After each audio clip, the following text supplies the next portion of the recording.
बेवकूफ़ माण्हू जी सभ खां वॾी निशानी इहा आहे त कंहिं किरदार, शख़्स, नज़रिए, फ़िक्र, अमल जे ख़िलाफ़ हिकु माण्हूअ जी राय खे या ईअं चइजे त केसट जो हिकु पासो ॿुधी अखियूं पूरे अमल कंदो आहे ऐं पंहिंजी का राय जोड़े छॾींदो आहे। अक़लमंद माण्हूअ खे सभु पासा नज़र में रखणु घुरिजनि, सभु पहलू ॿुधणु घुरिजनि, छो त घड़ो बि वॼाए खणंदा आहियूं।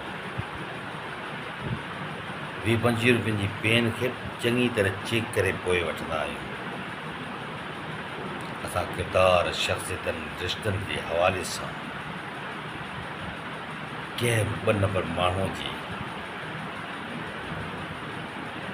बकवास ते यकीन करे वेही रहंदा आहियूं ऐं सभु ख़ुलूस जा रिश्ता विञाए वेही रहंदा आहियूं।